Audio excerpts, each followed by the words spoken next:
Tertúlia. Meu boa tarde aí para todos e todas. Hoje é dia 1º de setembro de 2010, quarta-feira. Verbete é 1678. 3 páginas, 41 alogias e 10 máximos. O tema, ato social. A especialidade é a sociologia. Definologia. O ato social é a ação pública ou manifestação explícita de sociabilidade da personalidade humana. Eu quero dizer que na etimologia está faltando aspas antes de relativo. A ação pessoal, quando grupal ou junto de outra ou outras pessoas fora do círculo da vida doméstica. O papel social pessoal. A autovalorização inteligente do tempo, das oportunidades e das companhias, objetivando a evolução consciencial. O palco social, apresentando sempre as peças de naturezas variadas, com os atores mais diversificados. O jogo das relações sociais, trazendo resultados surpreendentes para a consim observadora. O deslocamento físico da consim. A recepção de mensagens laterais. O tempo despendido para fazer o social. O emprego inteligente do desconfiômetro no círculo social. A projetabilidade lúcida e a parasociabilidade. Na remissologia nós temos aí 15 itens, destacamos. Carga da convivialidade. Casal incompleto. Coerção social. Distopia social. Papel social. Frase enfática. A vida humana moderna exige avaliação inevitável e permanente dos atos sociais, a fim de a consciência lúcida manter, dinamizar e ampliar a auto-organização proexista produtiva. Você avalia a qualidade dos atos sociais dos quais participa? Você tem o hábito de confrontar os atos sociais com a autoproex?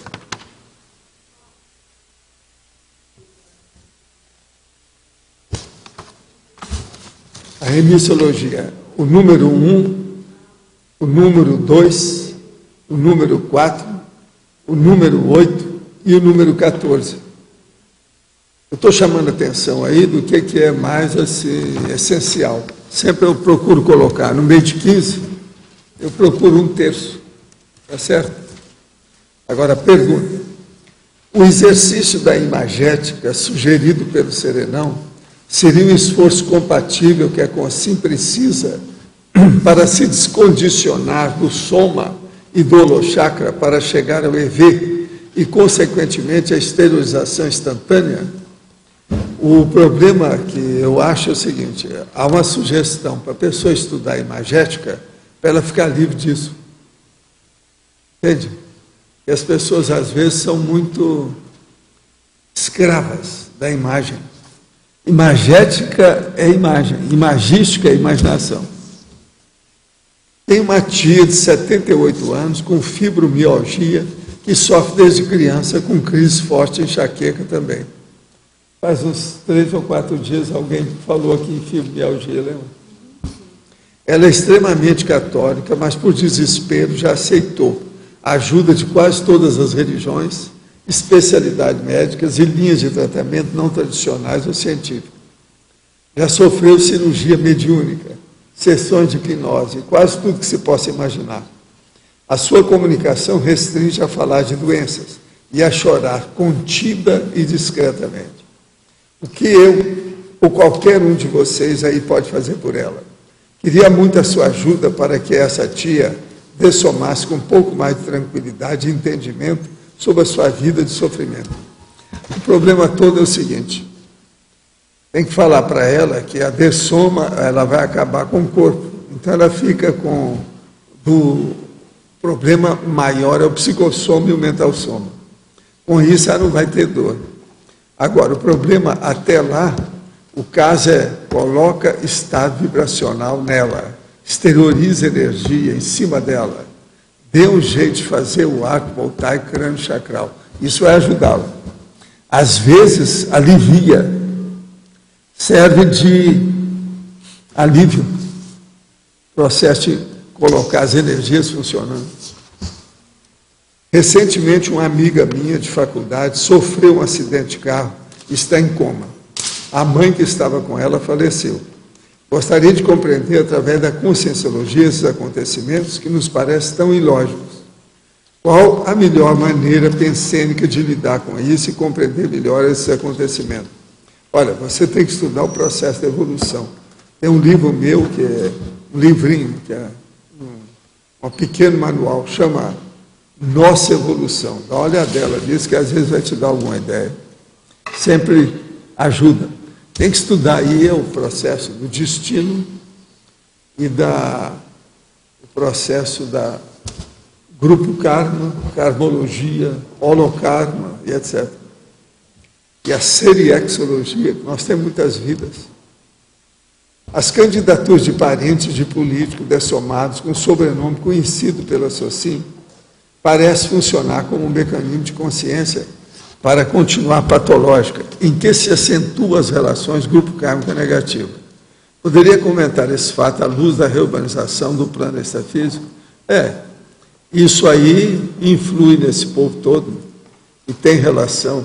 Os parentes sempre têm evocação, então tem uma certa relação com o processo genético, ambiente, mesologia, continuação, etc. Tal. Sempre tem. Mas essas coisas são secundárias. O que interessa mesmo é o saldo da ficha da pessoa. Mas, conversa fiada. Tenho diariamente uma sinalética projetiva, geralmente das 6 às 7 da manhã, depois da TENEPS. As projeções acontecem depois de forte sonho intracraniano, mas geralmente são projeções cegas e às vezes se transformam apenas em sonhos lúcidos. O que posso fazer para melhorar a qualidade das minhas projeções? E o que você acha que seria mais útil fazer enquanto estiver projetado? Eu acho que seria bom você pensar em ajudar os outros. Exteriorize energia para ajudar os outros. Projeção, a pessoa desenvolve mais se ela pensar na assistência aos demais, através da energia. Isso aí pode te ajudar. Fico tentando em casa mover objetos pequenos com a força da vontade, como no EV, mas nada acontece. O professor consegue mover pequenos objetos com a sua vontade? Pode mover uma caneta ou folha de papel para demonstrar ou explicar a técnica? Isso aí não é assim tão fácil, porque você tem que gastar muito mais energia. Agora, o ideal é o seguinte: você coloca um pó bem fino, por exemplo, um açúcar refinado, ou uma farinha bem refinada, e coloca na beirada, por exemplo, do guarda-roupa, lá em cima. Sai do corpo e mexa, que isso aí é mais fácil do que mexer aqui. Agora, não pode ter vento no ambiente, a janela tem que estar fechada, etc. Tal, porque senão o vento só já derruba isso. Agora, aí você vai ver o que acontece. Por exemplo, você está lá, está tudo limpo embaixo, e você vai dormir, e você volta pensando naquilo, e você chega lá, tem uma opção de coisa no chão, mostra que você mexeu. Alguma coisa, sua energia foi lá. Isso às vezes é o mais fácil para começar. Agora, uma das coisas mais difíceis que tem, e geralmente a gente precisa de mexer com outras pessoas para ajudar, para fazer o reforço de energia, é você deixar a água da torneira correr. E você vai chegar e desviar a água para um lado ou outro. E você vai falar antes qual. Não pode mexer na torneira, nem encostar em nada. Isso não é fácil. Agora, eu fazia isso com o Arthur. O Arthur achava a coisa mais natural. Ele tinha 3, 4 anos. Uma vez eu fiz isso, passou uma mulher e viu que eu estava mexendo com aquilo. Eu falei assim: como é que o senhor faz isso? Tem algum truque, né? Eu falei assim: tem, isso é mágico. Agora eu falei assim: agora é para a esquerda, para esse lado de cá. E mexia com a água virava um pouco para cá. Isso aí não é fácil. Porque aí movimenta, a água está movimentando, você gasta energia demais. Agora, às vezes a pessoa vai fazer o exercício dele, daí a pouco ela está sentindo falta de ar. que mexeu no processo da ectoplasmia. De modo que não fica mexendo com isso, não. O ideal é mexer mesmo com um pozinho bem fino. Entende? Em cima do guarda-roupa. Não talco fininho tem que ser, mas tem que ser muito bem feito. Agora, isso é impressionante. Quando a pessoa faz isso e acontece 3 vezes, ela vai confirmar que houve alguma coisa. Se as verdades relativas de ponta, em sua maioria, nascem da ebulição das opiniões discordantes, quais são as mais relevantes verpões encontradas pelos dissidentes do IPC? Pergunta para eles, eu não sei. Eu não perco tempo com esse povo. A maioria nunca me deu nada, nunca enriqueceu nada do que eu faço. Todos eu considero mini dissidentes, até o momento. Ninguém me enriqueceu nada aqui. Qualquer coisa acima disso.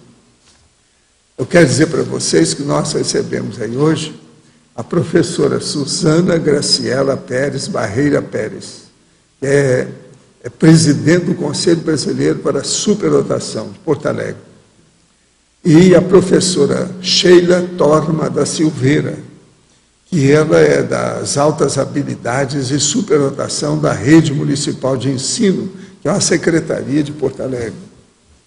Elas estão aqui com uma programação do Hotel Bela Itália. Esses dias eu recebi a turma do Hotel Bela Itália. Você sabe que eu já cheguei a dar curso nesse hotel, tudo isso. Então, hoje, agora, às 14 horas, elas vão ter uma palestra lá. O aluno com altas habilidades, superdotação. Quem é? Isso é uma palestra às 2 horas. Às 19 horas, o aluno com altas habilidades, superdotação. Quem é? Já no Polo Tecnológico de Itaipu, no auditório César Lattes. O público são os professores do município. Agora, aqui, o público lá na Bela Itália são os professores do Estado. Elas são muito boas, essas senhoras estiveram aí conosco. Agora, quinta-feira, isso aqui é hoje, agora quinta-feira, amanhã, elas vão falar no Hotel Golden Tulip, a reunião do PTI, Polo Tecnológico Itaipu, às 14 horas. Agora, quero dizer para vocês que amanhã, às 20 horas, as 2 vão fazer conferência junto do discernimento. Eu peço a vocês para comparecer, porque eu quero que elas vão me ajudar. Né? Se estudar superdotação, me ajuda no trabalho aqui. Tá certo? Esse é um dos temas que eu mais estudei na minha vida, superdotação. Foi daí que apareceu o consensograma. E o consensograma foi o livro que eu demorei a demorar mais em redigir. Eu demorei 22 anos anotando as coisas. Agora, seria bom então aparecer amanhã. Teletertuliano, ou quem estiver, venha ver o que é o processo de superdotação. Essas 2 são das pessoas mais capacitadas do Brasil atualmente para isso. Amanhã, discernimento, 20 horas. A conferência é feita pelas 2. Professora Suzana e professora Sheila. Vale a pena ver isso aí.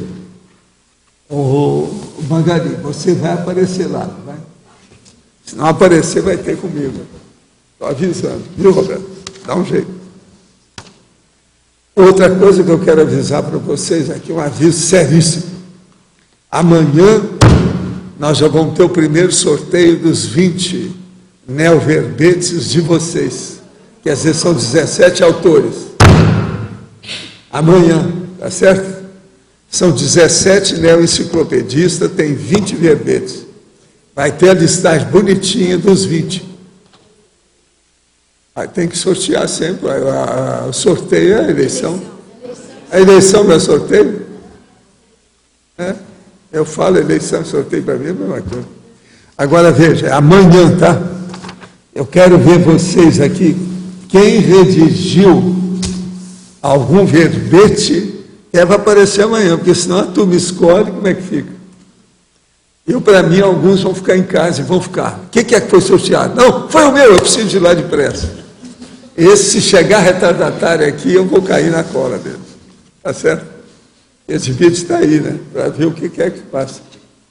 São 17 pessoas neoenciclopedistas e 20 verbetes. Vamos ver o que vai sair disso. Eu vou trazer meu material que eu tenho para qualquer coisa, defender me defender. Tá certo?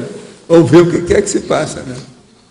Agora, a briga vai ser ótima. Vocês podem trazer todas as armas que vocês quiserem. Armas intelectuais, tiroteios verbais e etc. Tá certo? Faz parte do serviço. Quer dizer, esse agora vai ter seu, quem mais aqui? Seu, quem mais? Ela, quem mais? Está vendo que o povo não está aí. São 17 pessoas. Só tem os 4 aqui agora. Tem que se mexer. Queremos ver isso aí. A briga está montada para amanhã. Vocês venham, porque o duelo vai ser feio. Tem os juízes, é a turma toda. Vamos ver o que é que vai dar. Agora, ó, precisa de falar com o Álvares. Alô, Álvares. Você sempre corrigiu meus verbetes. Que tal amanhã, hein? Se da manhã ele aparecer para corrigir os verbetes da turma, hein? O quê? Ah, sim. Não, e outra coisa, não há uma inquisição séria. E outra coisa, a I5 também não. De modo que nós também não usamos no Brasil um negócio chamado pena capital ou pena de morte. Outra coisa, não usamos também decapitar os outros, como acontecia na França. Não é isso? De modo que vocês se preparem, o processo mais é tiroteio verbal. Vamos ver quem é que atira melhor, etc. Tal. Agora, ó, pode usar o ato social hoje, que amanhã vai ser o ato social, antissocial, contra-social, parasocial. O que vocês pensarem vão ter amanhã. Agora, que vai ser interessante, vai. Vocês vão ver 20 verbetes que vocês nunca ouviram, que não tem nada a ver comigo diretamente. Tá certo? Agora, vai parecer demais com o meu estilo, porque tudo foi feito com o meu estilo, né? Tem que ficar mais ou menos igual. Mas vocês vão ver que tem ideias muito mais avançadas do que as minhas. São pessoas superdotadas. Pode falar, Arlindo. Na ciclologia da página 33, o último ciclo aqui. O ciclo da autoprodutividade, isolamento reflexivo, convivência frutífera. Como é que sai dessa? Para entender assim, entendo. A pessoa, primeiro, ela estuda muito no particular. Ela é quietinha. Depois, ela tem uma convivência com os outros, ela vai entender mais os outros. Então, a convivência vai ser positiva, produtiva. Dá para entender assim. Agora, o isolamento... Isolamento a gente tem que ser assim. Isso é igual eu. Eu passei 12 anos sem ter muita vida pública. Eu só fazia pesquisa, viajava muito, etc. Tal. Isso é a autoprodutividade do isolamento reflexivo. Quer dizer, a gente, vamos dizer, se isola, faz uma reflexão, e depois, a partir desse isolamento, você transmite para a convivência, mais ou menos. É o jeito. Primeiro, tudo que tem uma gênese séria na Terra, ou seja, o nascimento de alguma coisa, é tudo no escuro. Você nasceu no escuro, sabia? A barriga da sua mãe não tinha luz nem lâmpada elétrica. Você nasceu na escuridão. Não há luz lá dentro. Escuridão e assim, ó, a semente, por exemplo, tudo nasce no escuro. Ela desabotoa, brota, tudo no escuro. Na escuridão da minha então, casa. Então, primeiro você tem que arranjar as verpões no escuro, trabalhar muito, quietinho. Depois é que vem a furo, vem a público, aparece. Eu já escrevi sobre esse negócio de escuro, semente e vida, há muitos anos. Eu escrevi muita coisa sobre isso aí. Tudo nasce na escuridão. É da escuridão que nasce a luz. Por isso que deu a luz. A mulher deu a luz. Por quê? Outra coisa. O cachorrinho é pior ainda. Demora até abrir os olhos. Ele é mais escuro. Ele vem para cá, para a claridade, ainda não pode ver a claridade. O olho dele não aguenta. Tem que esperar uns dias para depois ele abrir o olho. Então, Valdo, Vocês acham alguém aí demorou a abrir o olho quando nasceu? Se tem alguém assim é porque é meio cachorro ainda, né? Sinólogo, sinologista. Está muito cachorrento ainda, tem alguma coisa errada. agora aí, essa reflexão leva vamos dizer, uma convivência social, vamos dizer, mais mental somática, porque é uma coisa preparada isso também. Pois é. Agora, no meio dessas duas coisas tem o autista. O autista ele fica na escuridão, mas ele fica na escuridão igual o deprimido.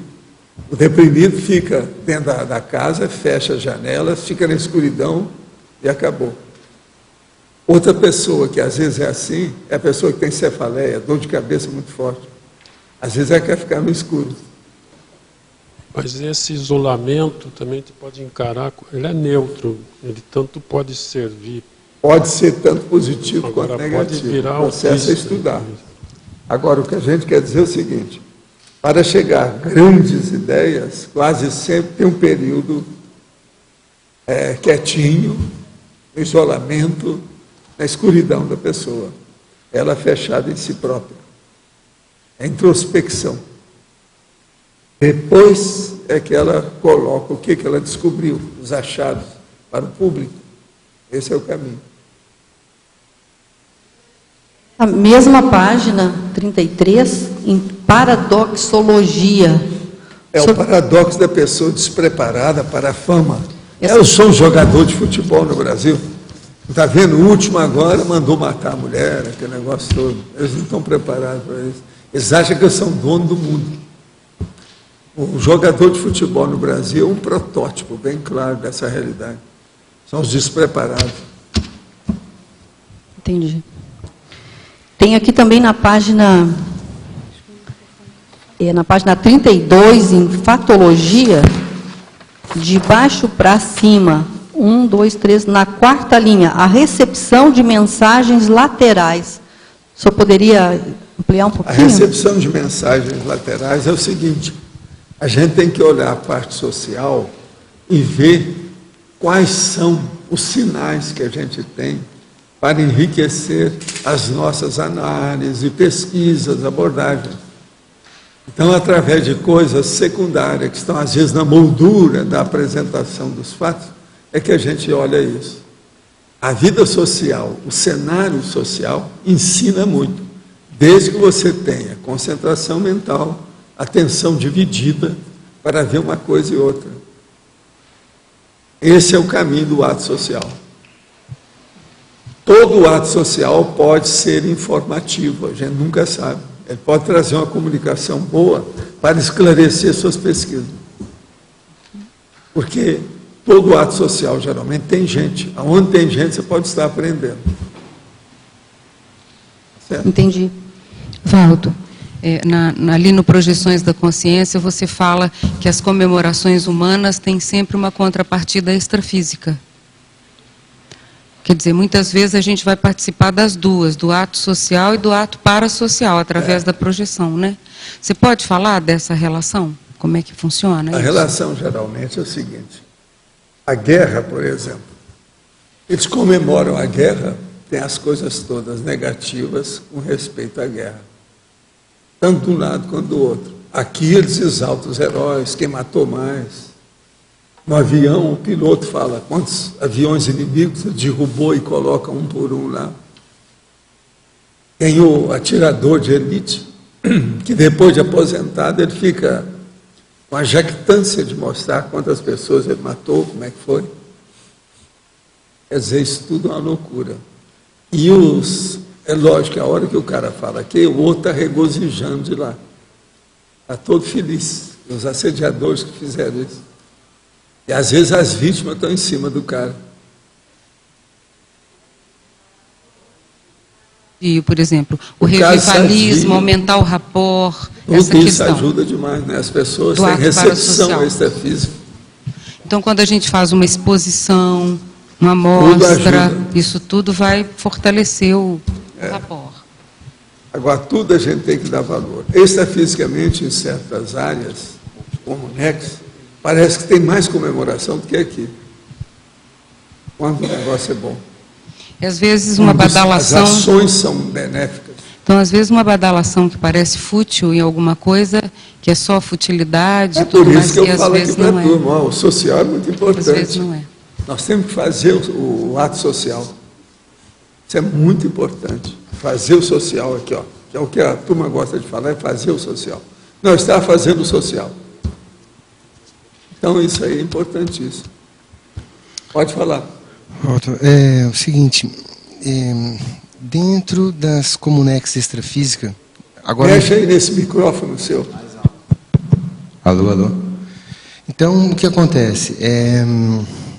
Por exemplo, vai ter o filme O Nosso Lar. Nosso Lar, na verdade, era uma Comunex extrafísica, certo?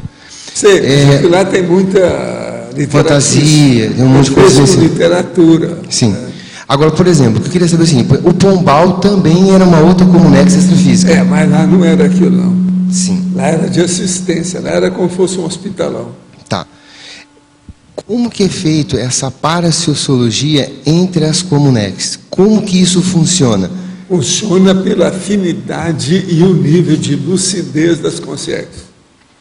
Se ela tem lucidez, ela tem acesso às grandes Comunex. Se ela não tem, ela não tem. Nem sabe que aquilo existe. Não encontra com ninguém. Tem gente que dessoma não encontra com o povo que eles queriam. Porque todo mundo estava mais evoluído que ele ficou nos baixinhos da extrafisicalidade, não subiu. Então não acha ninguém. Está entendendo? Agora eles vêm falar para a gente que aqui é fácil de achar. Eu estou sempre nos baixinhos, igual aqui, estou por baixo. Que é a intrafisicalidade.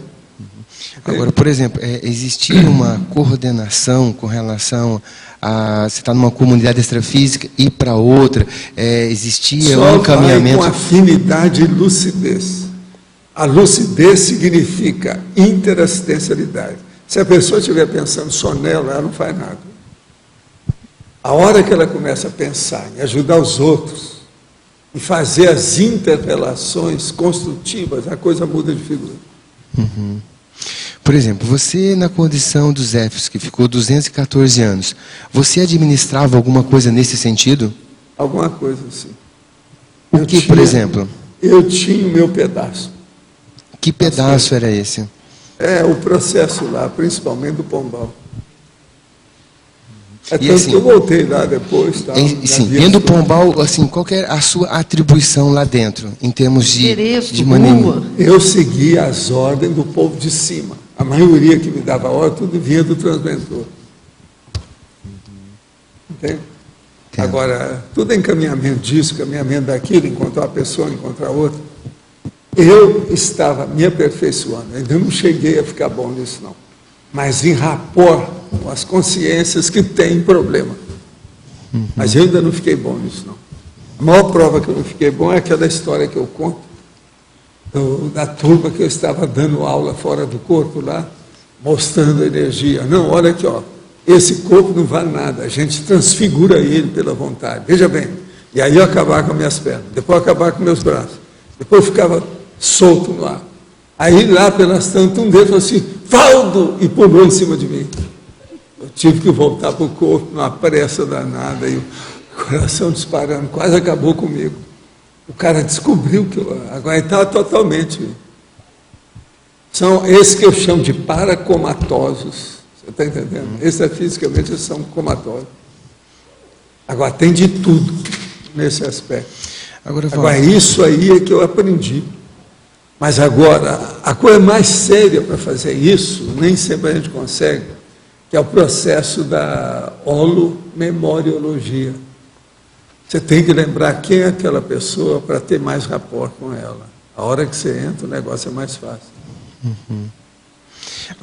Agora, por exemplo, assim, dentro do Pombal, que você tinha uma certa organização, e quando você vê aqui para o intrafísico, que tem todos os intermissivistas aqui, qual a relação que houve de semelhança, o que foi feito lá e o que foi feito aqui? Tem muita gente que nós levamos para lá, foi para dar um bando de loja. Muitos de vocês aqui estiveram lá comigo. Você já viu como é que eu tenho ampla liberdade com o Moacir? O Moacir é do Pombal. Ele me ajudou em muita coisa. Já era da turma lá, que atendia a gente. lá no Pombal. Ele se curou praticamente lá. Uma das coisas mais bravas que eu tinha, que era o processo de cabeça.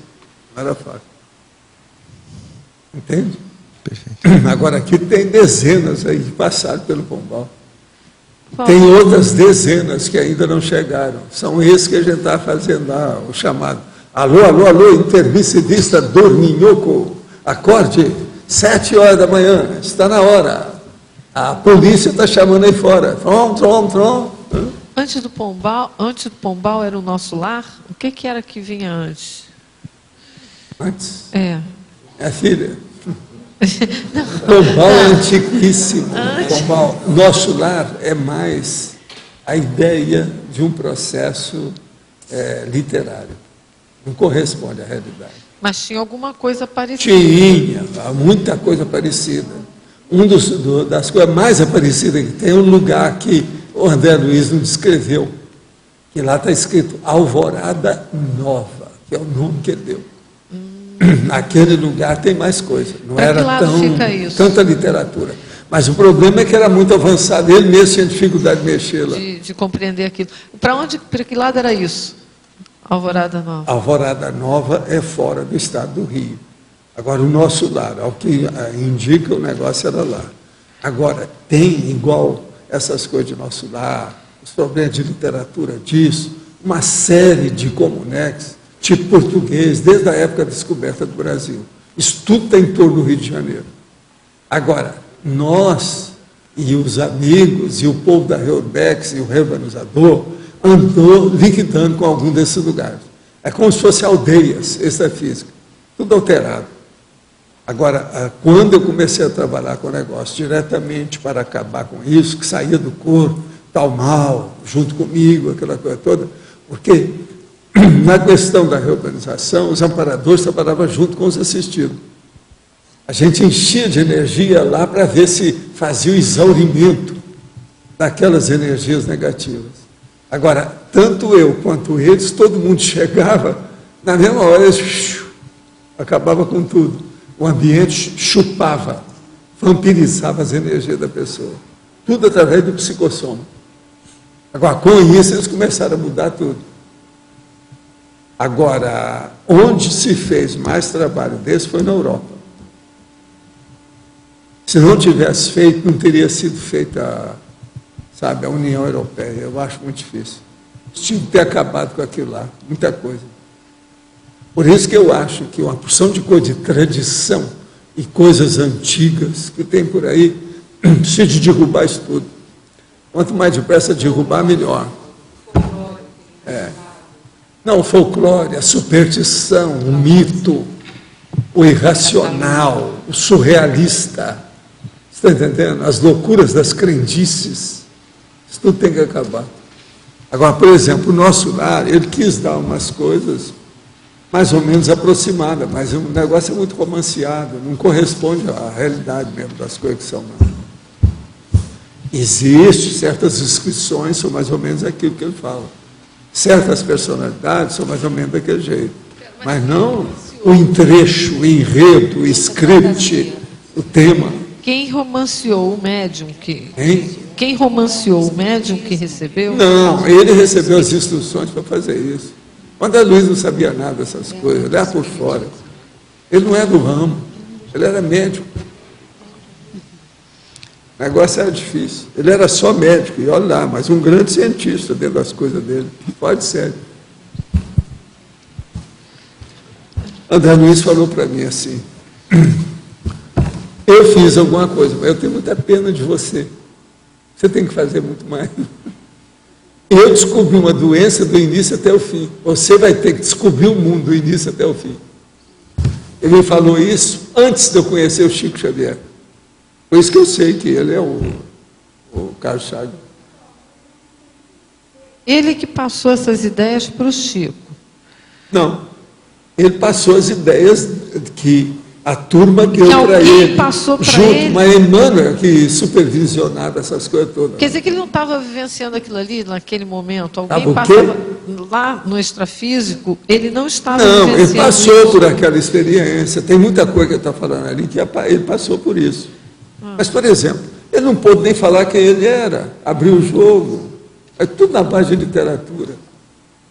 Outra coisa, o Voltaire, aquele livro, é a história de um que aquele pôde falar mais coisa. Tem certas cenas do Voltaire que são mais autênticas ainda. Entendeu? Agora, por exemplo, eu recebi livro junto com o Chico, do André Luiz. Tem um que chama Sexo e Destino. Os fatos que estão lá correspondem mais ou menos à realidade. Só que tem que os nomes são diferentes, as coisas todas. Esse livro é um dos que mais vendem também, é o Sexo e Destino. É o Nosso Lar, esse aí. São um dos que vendem mais. Me lembro agora o nome, qual que era, mas que já falava de tal mal, com esse nome mesmo, era o mesmo? Tal mal sempre foi o mesmo, mas agora lá não tem livro falando de tal mal, não. Eu li. Fala de outras personalidades. Estou procurando até fala agora. José Grosso, que a gente fala às vezes nele. Agora, o meu livro, sim, eu falo do Transmentor.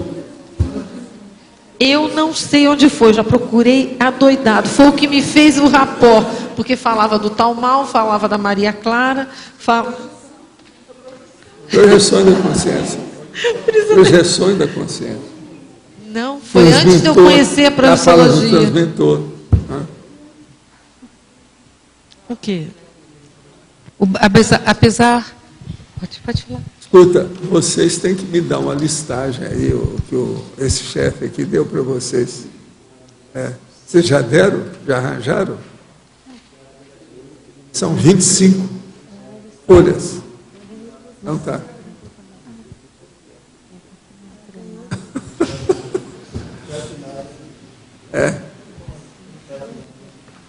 Me traz aí que eu preciso daquilo aqui. Valdo, apesar do Balzac não ter curso intermissivo, como você disse, que ele é um pré-intermissivista, ele está recebendo orientações da Interlúdio? Ele recebe já de muito tempo, minha filha, mas não é só Interlúdio, é muito antes de Interlúdio. Antes de Interlúdio? Porque eu trabalhei com ele. Agora, quando ele recebeu a incumbência de que tinha liberdade de escrever um romance, que ele veio me pedir, que a gente decidiu, muita gente ajudou a ele. Não é só Agora, do Interlúdio. Quem eu pedi para ajudar o Balzac, eu pedi ao Transmentor. Você tem uma ideia na ocasião. Ajudar ele. Entendi. Por isso que as coisas dele enfoguetaram. Eu falo agora, assim, mais recentemente, ele continua recebendo esse tipo de orientação? Não, ele agora está entrosado com um monte de gente aí que vem. Ele tem atendido o povo da França, gente que teve contato com ele, tem uma série de condições. Entende? Sob certo aspecto, até um certo ponto, certas coisas para ele ficaram até pequenas. Apesar dele não ter Da tido um tradição curso dele. intermissivo, propriamente. Não, como mas você hoje eu disse. não sei, né? Hoje você não sabe. Eu não ponho a mão na cumbuca para mais ninguém sobre curso intermissivo. Entendi. Sabe que eu já estou nesse corpo faz 78 anos. Muita coisa É muito aconteceu, tempo. né? Eu não sei mais o que há com esse povo. Eles não me deram cartão, nem ficha, nem nada. Sabe me dar, né? Eu saber. Te deram Então eu não sei, eu estou voando no escuro. O currículo você não está sabendo. Vocês me dão mais algumas dezenas de anos que eu vou saber. Quando eu dessomar, eu sei. Tá. Deixa comigo. Tá bom, obrigada. Valdo. Valdo, há mais ou menos daqui a 30 dias nós vamos realizar aqui a Longevitar, o encontro sobre longevidade. Nós convidamos a secretária municipal da assistência social. Ela demonstrou também interesse em estar fazendo algum evento que a gente participasse.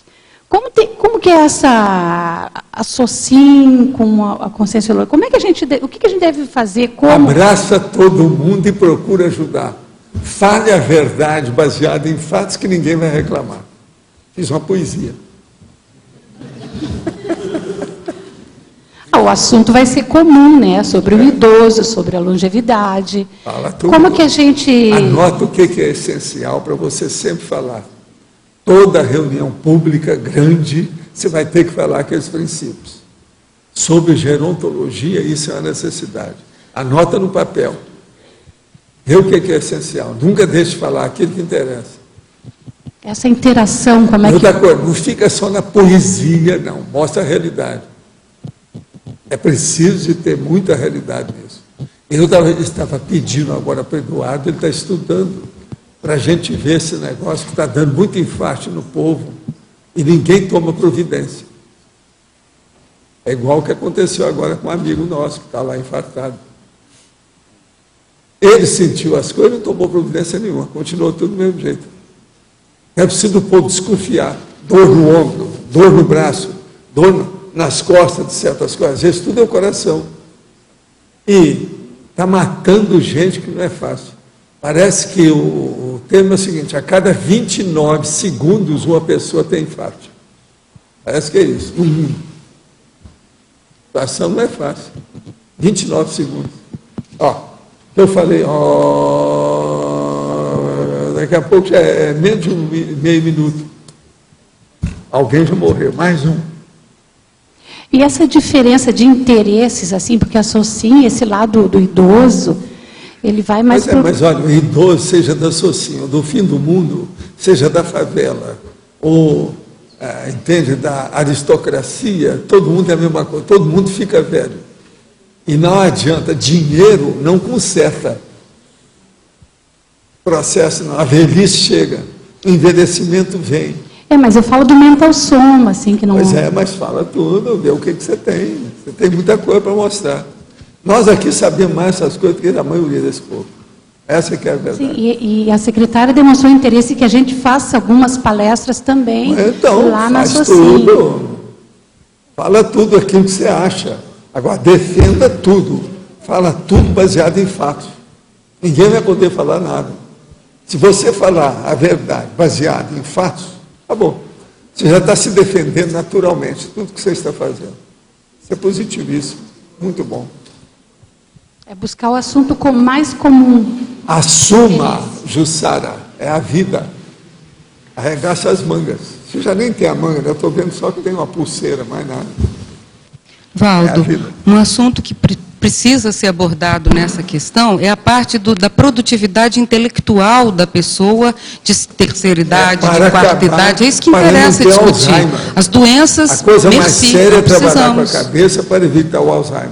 Tem que falar isso da pessoa de terceira idade que produz intelectualmente, que está altamente produtiva. Então, esse devia ser o foco do trabalho. A pessoa tem que fazer exercício físico e exercício mental, simultaneamente, ao mesmo tempo. Isso é que é importante. Eu ando na esteira. Uma das nossas palestras é produtividade útil, vida útil, longevidade. Vai tirar só em... Quer ficar lúcido, seja lúcido. Útil, ele ficar jogando na praça, ele fazer aquelas viagens de terceira idade que não leva a coisa nenhuma. Bailinho. É uma coisa muito triste. O bailinho da terceira idade, que é à tarde, que é de uma tristeza mortal. Então, as pessoas que deviam estar produzindo alguma coisa, interagindo socialmente, elas estão dedicadas a pequenos lazeres e muito felizes com essa condição. Então, tem que acabar com essa imagem do idoso improdutivo, saudável, mas completamente robotizado. Ele é um Robex. Ele não faz nada de útil para a sociedade. Alegre. Ele só dura muito. Não adianta nada. Na França, que tem uma sociedade assim avançada em termos sociais, o idoso simplesmente não morre.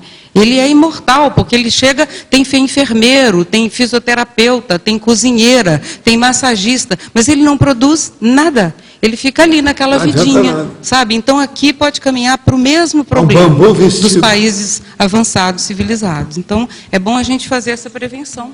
É muito importante. Sim. Valdo, aqui tu sempre está falando de nosso lar, tal, e Pombal.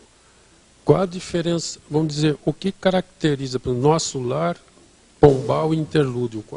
Isso aí, vocês estudam lá o livro, o filme, o que eles estão fazendo. Mas porque o filme, já gastaram mais dinheiro para fazer um filme no Brasil, né? Deve ser uma bomba, o nosso matéria lar, de tudo. Pelo que eu entendo, é uma de transição, uma comunidade de transição. O Pombal está um pouco acima, parece. Tá um pouco não, está acima. Não dá para comparar isso. Lá é o seguinte, lá é literatice, besteira. Tem muita coisa que está misturada. Agora, as coisas do Chico, a maioria são assim. Agora, pelo que eu entendo, Ah. Espiritismo pega o nosso lar como se fosse a Comunex mais, é isso? Eu não sei. Não, eles tinham que arranjar alguma coisa para atrair os fregueses, né, a clientela. A publicidade, precisa disso. Cada um faz jus àquilo que pode. Agora, eu quero que a Jussara faça jus ao envelhecimento. Viu, Jussara? Viu, Jussara? Eu que desejo que você faça jus para sarar os outros. Jussara. Valdo, então, Tá certo? em termos de assistência, nosso lar também existe, é uma assistência, sei lá, de TACOM, não sei, estou perguntando. E em relação ao interlúdio, já é uma assistência de tarde, seria isso, mais ou menos? E outra coisa, nosso lar é muito religioso ainda, né? Tem muita coisa. Interlúdio não tem mais nada disso. Se fala a realidade, tudo na cara. Muda tudo. É igual ao Pombal. Pombal tudo é técnico. Começa que lá não tem nada de estar andando muito, porque não tem nem rua. Tudo é na base da habilitação. É totalmente diferente. Não precisa nada desse negócio de aeróbus que eles estão, que lá inventaram isso aí. Porque tudo isso pode ser feito, você sabe, né? Porque a insubstancialidade extrafísica depende da pessoa para fazer o morte pensando. Então, isso tudo é possível. Criatividade leva longe. Mas não é o ideal, nem é o certo, é o melhor. Já o nosso lar, ele não existe volitação no nosso lar? Não sei. Vamos ver, olha lá o que é que eles estão falando. Leia lá, veja o filme. Preciso ler o livro e ver o Tem filme. de tudo. Agora, tem coisa positiva, tem muita coisa positiva. Vamos olhar o que Vai é que ser eles fizeram de lançado positivo. Deve ser agora bom. em setembro vai ser lançado. Pois é. Vamos ver isso. Esse livro dele, que é o primeiro de André Luiz, já vendeu 2 milhões de exemplares.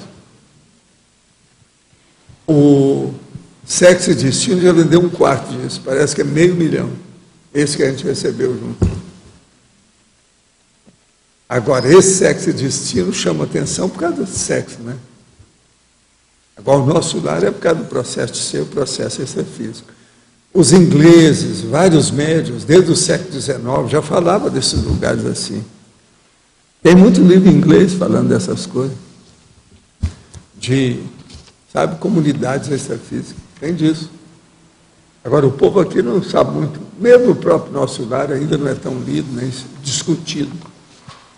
Mesmo para os espíritas não era tanto assim.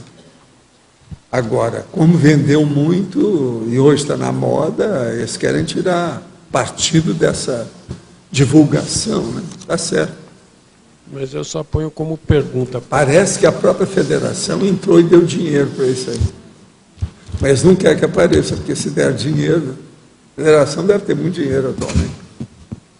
Mas como pergunta, o tipo Comunex Nosso Lar, ou do mesmo tipo, seria o máximo que o espírita conhece? É isso? Não. Se você for seguir o mais que os espíritas falam, seria Allan Kardec que fala sobre os espíritos superiores, de alto nível, e tem os mundos fluídicos, como eles chamavam, que o negócio é mais avançado ainda, que estuda aí. Inclusive físico. Eles achavam tudo que tem coisa muito mais avançada que aqui. Tudo está lá. O problema é a nossa atualidade aqui, como nós estamos hoje. O que a gente está fazendo? Como é que é? Eu sou pragmático, objetivo, quero saber o dia a dia. Vamos ver a aplicação disso.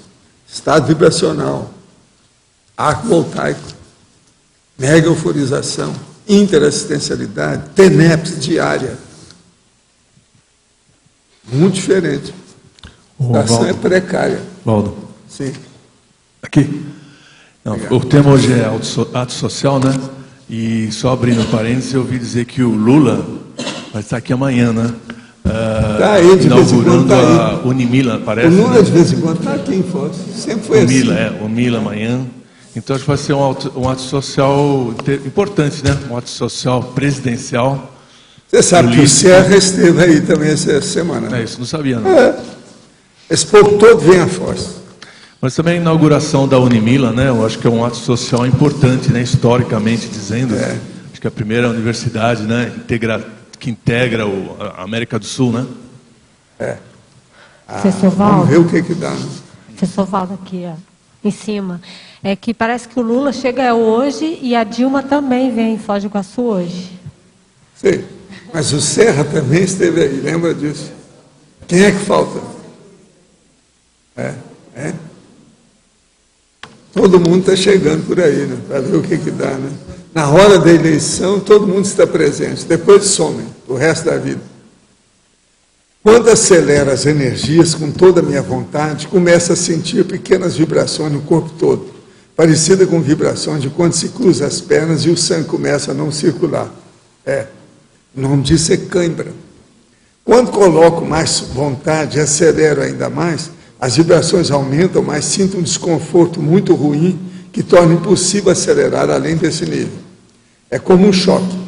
Consigo sentir esse choque quando quero e faço qualquer membro do corpo sem desconforto, exceto na coluna, que é insuportável, e na hora do estado vibracional, quando atinge o corpo todo. Não dá para prosseguir. O que é isso? Como prosseguir com aceleração nessa situação? Isso também é mioclonia? A mioclonia é só movimento involuntário? Não. Isso aí pode ser parestesia. Você tem que trabalhar mais com o estado vibracional para superar isso aí. Isso aí faz parte, aparece durante o desenvolvimento, faz parte do serviço. Na condição de docente do curso Assistenciologia, preciso do esclarecimento em relação a algumas interrogações ainda presentes. É certo pensar que um trafar existente na CONSIM, exposto na relação dos 100 perfis das CONSRELs ressomadas, não é suficiente para caracterizar essa CONSIM na condição de uma CONSREL ressomada? Não, se o traço é pobre, é pequenininho, uma coisa qualquer, não serve, né? O problema é se ele é bem característico, se ele é bem definido, se ele aparece muito. Mesmo considerando os trafares correlatos ao mais evidente, podemos afirmar que esse trafar exposto é o megatrafar da CONSIM, porém não o determinante quanto a ser uma CONSREL. Partindo do princípio de que as CONSRELs ressomadas vieram de comunidade patológica, podemos dizer que a CONSIM intermissivista está excluída dessa categoria? Sim, se ouviu falando aqui. Considerando a colocação anterior, é certo pensar que o grupo evolutivo da CCI não existe em CONSRELs ressomadas? Não. Existe CONSREL ressomada, sim, porque aqui não tem só intermissivista. Então, vamos entender bem. Chega aí uma família que tem 17 elementos. Se eles vêm aqui para trabalhar com a gente, deve ter CONSREL no meio. A média é essa. Com 17 já tem alguma CONSREL. Então, como é que fica? É todo mundo intermissivista? Não. É aí que tem aquele percentual de quebra. Gente, eu queria que vocês batessem aqui os parabéns comigo para uma pessoa que nos ajuda muito, que é uma das nossas líderes de atividade, é a Dayana Roça.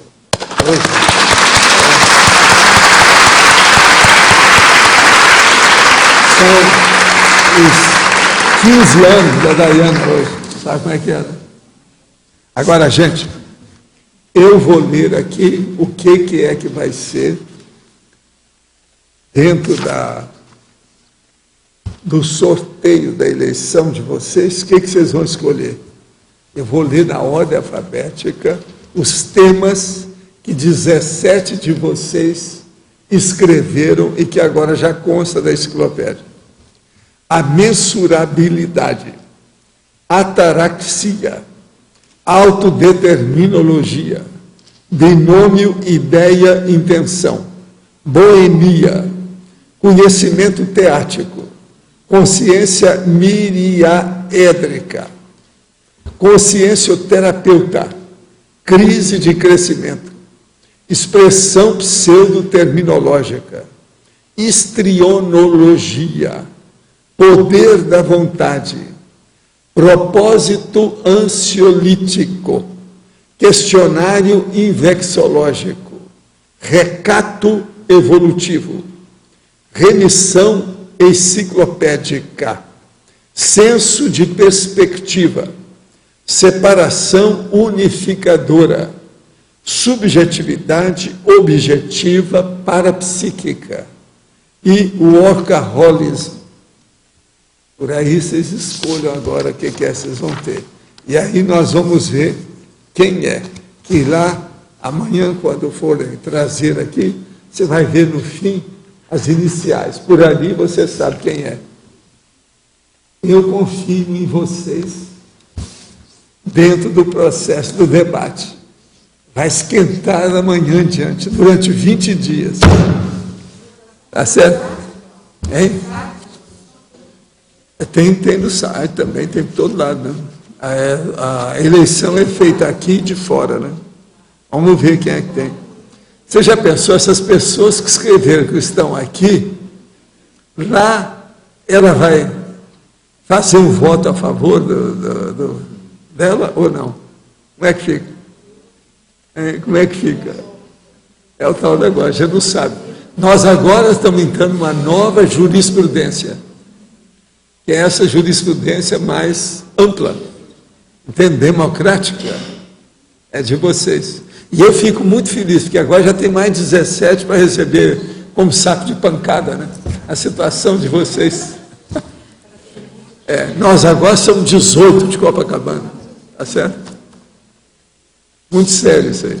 Pensem nisso. Vale a pena pensar. De modo que o ato social, a partir de amanhã aqui, vai ser diferente. Né? Pode falar, Pilar. Dorvaldo, eu quero assim salientar a enumerologia na página 33 e os aspectos que foram abordados do ato social. Eu percebi como sendo assim uma visão holística mesmo dos atos sociais. Nessa numerologia, nesses 7 itens, também caracterizada uma cosmovisão. A numerologia é o seguinte: o ato social vital da sobrevivência intrafísica, um ato social afetivo do acolhimento interassistencial, o ato social lúdico do entretenimento conjunto, o ato social político do posicionamento pessoal, o ato social didático do autoexemplarismo pedagógico, o ato social intelectual da exposição autocognitiva, o ato social tarístico da interassistencialidade cosmoética. Então, esse é o resumo de tudo. Pois é, então, apresenta os aspectos holossomáticos e mais o parapsiquismo, né? O caminho é por aí. Vocês entenderam, né, o nível? É o resumo. É o resumo do ato social aí, com tudo que a pessoa precisa. Agora, o que mais? O que vocês estão estudando mais sobre o assunto?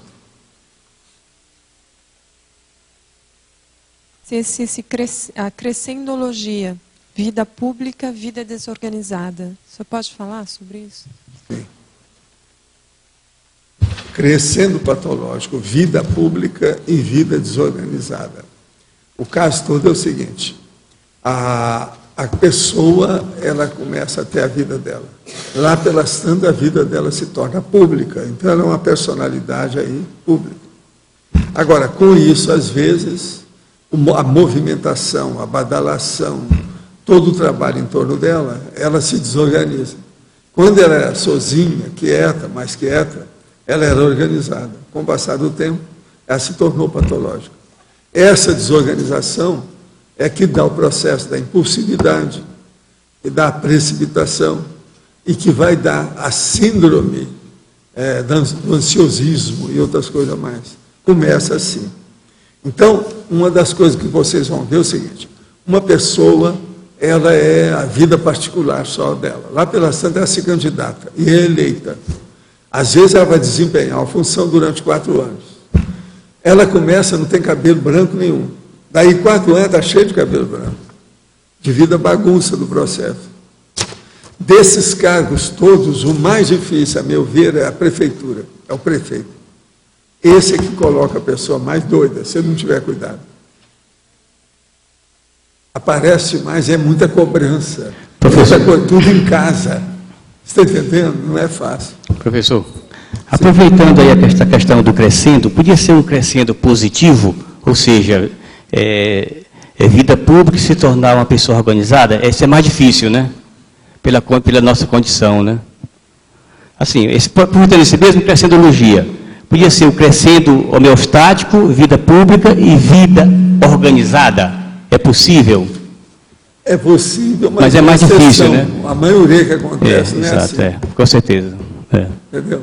A gente percebe claramente com alguns políticos. Se a pessoa é correta, se ela for e puxar a brasa para a sardinha, o cara entra no cargo e não faz nada, só utiliza as benesses do cargo. É questão do poder, né? O poder, ninguém está acostumado. Gente que não lê nada, igual o presidente da República atual. Ele não lê nada, não tem muito trabalho, ele vive no mundo da lua. Está lá na inauguração de estádio, pega o dinheiro e começa a distribuir para fazer média. Aniversário de clube, né? Quer dizer, pega o dinheiro da gente e faz média com os outros.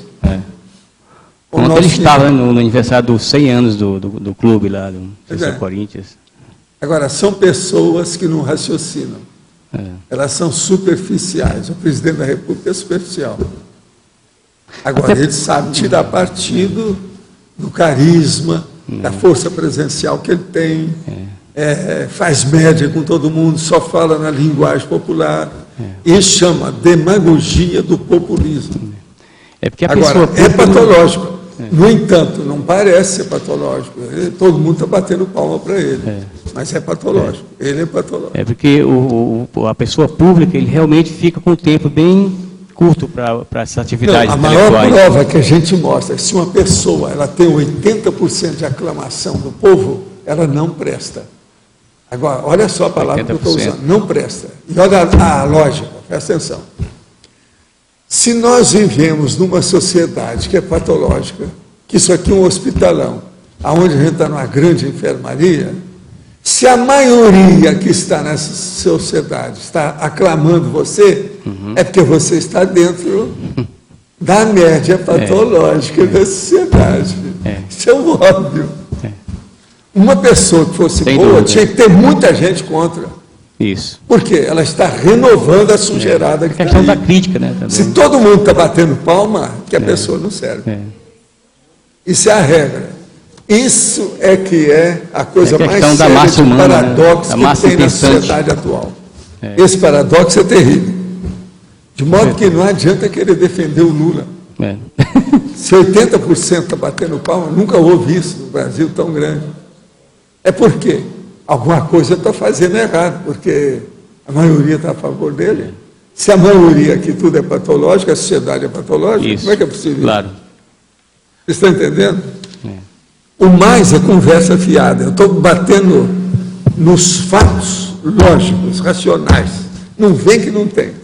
Valdo, aí eu acho que tem um problema também da educação da população, porque eu acho que tem 18% que são analfabetos. Mas escuta, a sociedade é patológica. Por quê? Porque não tem educação.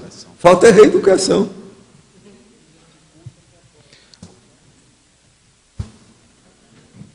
Professor, aqui na frente. Está sendo comprado. Os votos são comprados. Sim. Na fatologia, ao que você estava se referindo sobre o jogo das relações sociais, é na quinta linha, quarta linha, final da quarta linha.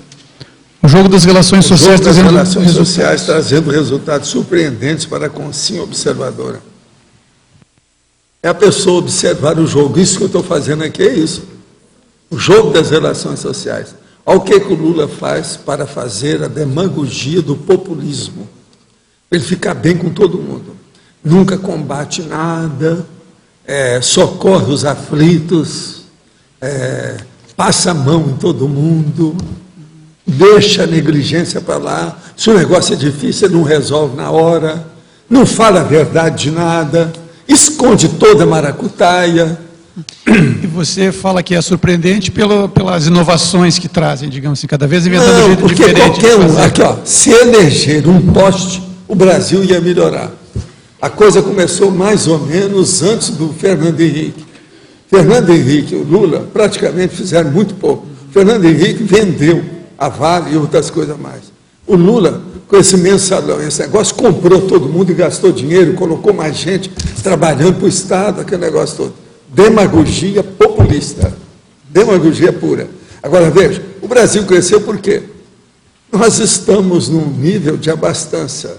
O processo das commodities só que avançaram as commodities no mundo inteiro, o Brasil com a matéria-prima que tem, tudo que tem, só isso. O tamanho que tem aqui, as coisas que se plantam, o negócio todo, só isso. Grande mercado consumidor se colocar também, um poste lá, ia sair bem. Agora, não é o Lula que fez isso. A coisa vem um pouquinho antes do Fernando Henrique até agora. Qualquer um que analisa o processo político, social, vai chegar a essa conclusão. Agora, vamos ver daqui para frente o que tem, né? Outra coisa, o Lula foi muito inteligente em uma coisa, ele seguiu toda a planificação do programa do Fernando Henrique, que já tinha assentado o processo da economia. Isso é que eles não podem mudar. Se mudar, tudo vai por água abaixo. Se a guerrilheira entrar aí e for fazer alguma coisa contra isso, por causa do processo de esquerda ou qualquer coisa, vai colocar tudo no buraco. Aí vai criar problema para todo mundo. Pois é, não é fácil. O Fórum de São Paulo. Vamos ver o que vai dar isso aí.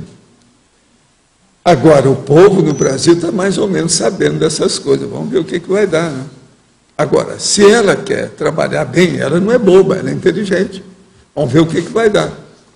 Agora, não pode pegar no trabuco, esquecer esse negócio de assaltar banco. Primeiro ela assaltou o banco, aquele negócio todo. Depois entrou para o governo e eles abriram a mão para os bancos.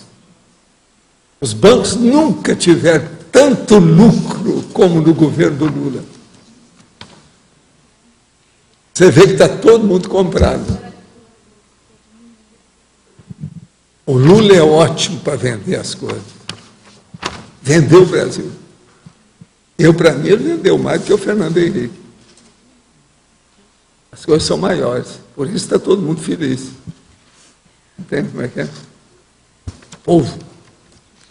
O senhor considera, a gente pode considerar uma carta aberta, como o senhor fez para os espíritas, um ato social? O meu ato social da carta aberta que eu fiz para os espíritas foi totalmente social. Né? Abrir o jogo, lê lá depois você vê o que não, já li. E como o senhor classificaria esse ato social? Como uma necessidade do momento. É aquilo que eu precisava ter feito para acabar com as bobagens, porque senão eles iam inventar mais coisas e iam criar mais problemas. Para eles mesmos. Isso aí seria ruim para os espíritas. Espírita que começa a brigar uns com os outros não vale nada. Está tudo errado. Eles começaram a me combater. Como é que eles vão me combater? Eu passei 28 anos trabalhando no movimento espírita, fazendo assistência. Vai combater o que em mim? Eu saí de lá sem brigar com ninguém. O meu negócio é o seguinte, eu quero fazer pesquisa. Espiritismo não tem pesquisa, é religião. Então não me interessa. Virei as costas e fui embora, em paz, sem brigar com ninguém. Agora, chega lá e eles começam a querer colocar coisa em cima de mim. Que é isso? Vamos falar a verdade. Opa, para aí, vamos aqui. Opa. E outra coisa, eu estava pensando que eu devia estar gaga ou obsidiado. Aí eu mostrei para ele que não estava. Agora veja, agora já fazem 44 anos que eu deixei isso tudo. Eu deixei o movimento espírita, eu tinha 34 anos. Está certo? Presta atenção, 34 anos. Eu estou com 78. São 44 anos depois. Isso aí foi a primeira parte da minha vida. Eu fiz o que eu pude. O mais.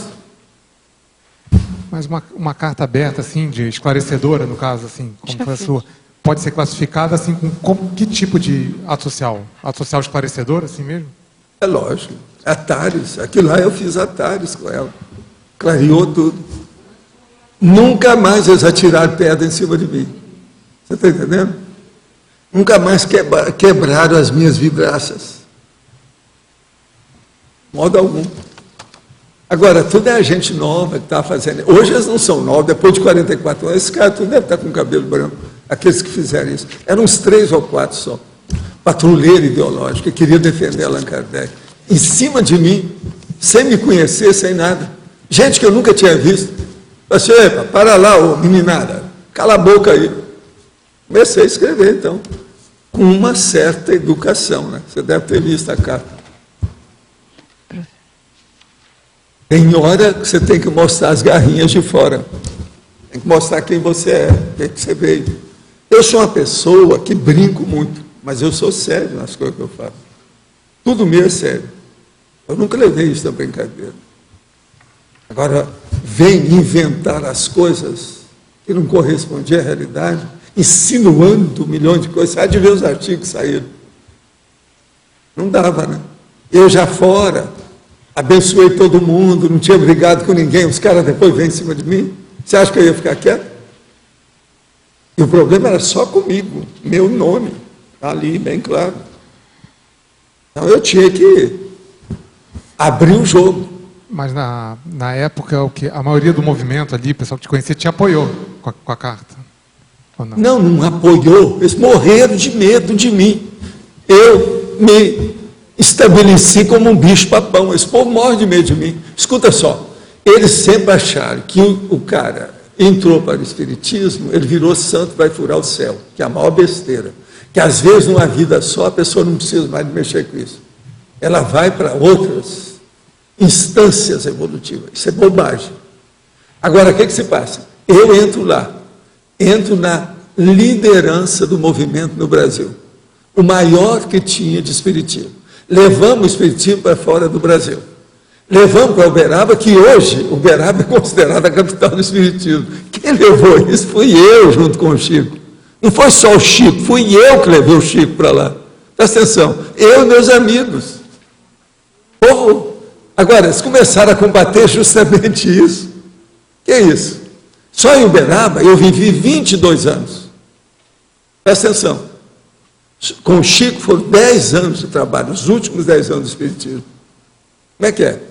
Comecei no movimento espírita nas aulas de moral cristã.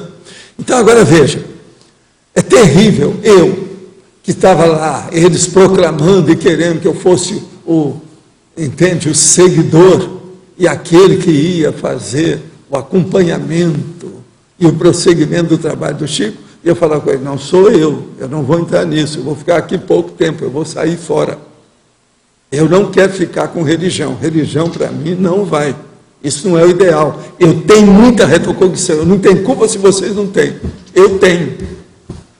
Eu tenho que seguir aquilo que a minha consciência manda.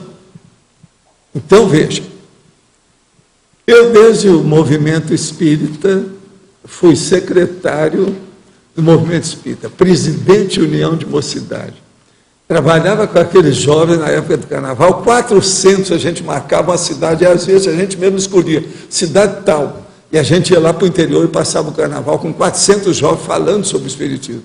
Eu era dos líderes, fui secretário disso aí há alguns anos. Entendeu? Era a união de várias mocidades espíritas do Brasil Central e do Estado de São Paulo. Era o maior movimento de jovens que havia espírita no Brasil. Eu estava na ponta disso. Mas comecei na ponta com aula de moral cristã. Fui presidente da União da Mocidade Espírita de Uberaba. As coisas todas mudaram. Só lá havia 10 departamentos diferentes. Eu era presidente disso. Rapazinho. Agora, o que é que se passa? Depois disso, levo o Chico para Uberaba na hora que ele estava numa crise familiar, crise espírita, crise com a União Mineira, chorando sem parar. Eu é que vi as coisas na intimidade, acompanhei os processos dele e vi. Agora, chego lá, começamos a fazer livros juntos. Escrevo junto com ele 17 livros psicografados. Tem 17 obras psicografadas juntos. Agora veja, depois disso tudo, os caras vêm e querem me combater. Como é que é? Eu fiz tudo que tinha no espiritismo, o que faltava? Outra coisa, tudo a favor do espiritismo. Eles não podiam combater nada. Você está entendendo como é que é? Agora vem um, vem outro lá, querendo denegrir o que eu fiz, a minha memória, a minha pessoa, as coisas. Por quê? Assim, olha, os assediadores, os patrulheiros ideológicos, falei isso tudo lá, está lá falando, você viu lá, patrulheiros ideológicos, quer dizer, bobagem, gente boboca. Eu penso que aquela carta deve ter feito esse povo tudo amadurecer. Com o tempo eles amadureceram, porque depois disso, nunca mais ninguém falou nada. Eu virei o bicho papão, eles morrendo de medo de mim. E se falasse, eu ia voltar. O transmentor falou para mim, se amanhã alguém falar muita injúria, infâmia contra você no movimento espírita, é bom você falar, porque senão todo o seu serviço vai por água abaixo. Todos esses anos que você trabalhou lá dentro, 28 anos, vai por água abaixo. Ele mesmo falou para mim, faça, por isso que eu fiz a carta aberta. Mas depois disso, eu nunca mais precisei escrever muita coisa. A única coisa que eu fiz depois foi esse artigo para defender o Chico, numa situação que eu achei que estava demais. E eu sabia que eles não iam publicar o artigo, lá em Curitiba. E valeu a pena, porque melhorou o destino do homem. Ele mudou, caiu fora lá do arcebispado, aquele negócio todo com o meu artigo. Falando as verdades para ele. No artigo, eu falava sobre a pessoa dele. Ele tem livros publicados, tem uma opção de coisa, o homem, não é bobo. Uma grande personalidade. E nós ficamos amigos no fim da vida. Só que tem que, os livros dele eu não dou valor nenhum, por isso que eu não falo dele aqui nem nada. Não adianta. Tem muita tolice, porque é da fase anterior, né? Que ele me conheceu. Não adianta. Mas você está entendendo então como é que é? Tenho treinado o estado vibracional já faz quase um ano. Sinto pouca evolução nele. Raramente consigo instalá-lo, a não ser quando em estado de hipnopompia e bem fraco. Devo colocar mais vontade e intensidade? Treinar mais? Sou casca grossa? O senhor poderia me dar alguma dica? Olha, estado vibracional, a pessoa tem que trabalhar com isso. Agora, no seu caso, talvez o que ajudasse é você participar de curso de dinâmica, né, das energias e do parapsiquismo. Você tem que sentir as energias com outras pessoas. Isso às vezes ajuda você a desenvolver mais depressa. Tudo indica que você é casca grossa. Depois de um ano, ainda tem dificuldade com o estado vibracional. O que é casca grossa? Se ele não for, quem é que vai ser? Precisa de ser um que faz 2 anos? Um ano já chega. Né? Na fatologia, página 32, terceira linha de baixo para cima, poderia aprofundar sobre as músicas e os sons? Vamos ver aqui. Patologia, terceira linha. Os sons, as músicas, os encontros, os jantares. Não, o que nós queremos falar é o seguinte: na sociedade tem muito valor o processo das músicas, dos sons, devido às festas, os bailes, os festivais, e tudo que diz respeito a processo artístico, tudo entra som, entra música. Então isso aí o povo dá muito valor. O social faz parte disso. Mas agora, veja, se uma pessoa ficar só na base da música, a evolução dela pode ficar paralisada. Só isso não adianta, não. Vocês já pensaram, se eu fosse só ouvir as músicas que eu gosto, pensa bem, o dia inteiro, em vez de trabalhar com as minhas coisas aí para atender os outros? Quer dizer, todo mundo que é compositor e que se sente bem naquilo, é uma boa vida. Ele veio para colher as benesses das sobremesas da vida humana. Ou só nisso. Está uma eterna primavera. Você já pensou uma pessoa começar a ter primené e só ficar na primené? Não, eu me especializei em primené. Ou senão o outro chega aqui para mim e fala assim: olha, Valdo, eu quero me especializar agora, me falar disso aqui. Em mega euforização. Vocês pensam bem como é que é isso? Na página 32, Principiologia, o senhor poderia definir e exemplificar o que é o princípio do exemplarismo pessoal? É esses que eu procuro mostrar na tertúlia, e que os caras falaram que eu só falo de mim aqui.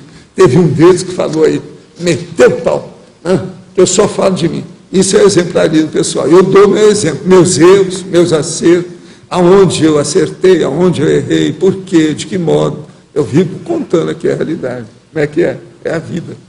Isso é exemplarismo pessoal. Mostra a minha idade. Eu só não fiquei pelado aqui, mas o striptease consciencial máximo, eu já fiz aqui nesses 8 anos aqui. Não é isso?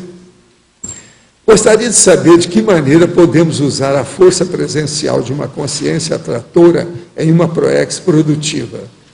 A primeira coisa é o seguinte: chega-te aos bons, que você vai ver o que você tem de bom e de ruim. O processo todo é esse. Chega-te ao bom, você vai ver o seu nível, aonde você está. O processo é esse, é o caminho. Mas você tem muita coisa boa. Pode vir que você tem bom ambiente, tem bom espaço.